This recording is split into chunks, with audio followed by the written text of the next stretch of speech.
Forum Masyarakat Peduli Parlemen Indonesia atau Formapi menyoroti jalannya uji kelayakan dan kepatutan calon hakim Mahkamah Konstitusi di DPR. Sorotan muncul setelah anggota Komisi 3 DPR fraksi PDIP, Safarudin, meminta calon hakim Innocentius Samsul untuk tidak menghantam DPR apabila terpilih sebagai hakim konstitusi.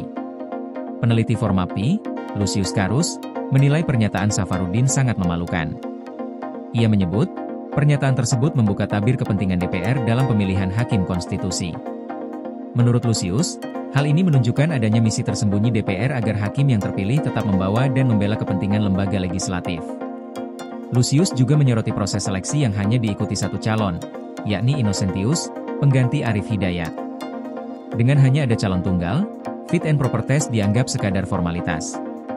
Ia menilai, DPR sudah memutuskan sejak awal siapa yang akan menduduki kursi hakim MK. Proses instan seperti ini, menurut Lucius, mendorong lahirnya hakim konstitusi yang tidak sepenuhnya independen, melainkan terikat pada kepentingan DPR. Lebih lanjut, Lucius menjelaskan, karena Mahkamah Konstitusi hampir selalu menguji undang-undang buatan DPR, wajar jika DPR merasa berkepentingan. Namun ia menilai sikap ini justru merugikan karena bisa menggerus independensi calon hakim MK.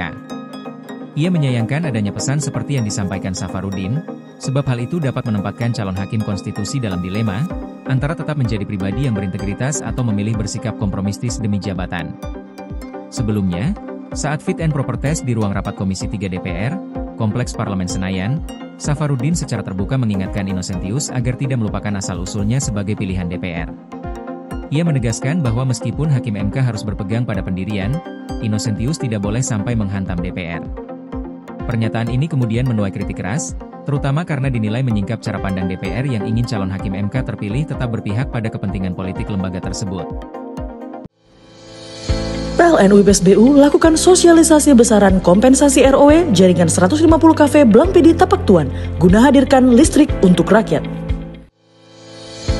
UP2B Kaltimra, pastikan keandalan listrik untuk rakyat melalui strategi operasi adaptif dan skema pertahanan sistem.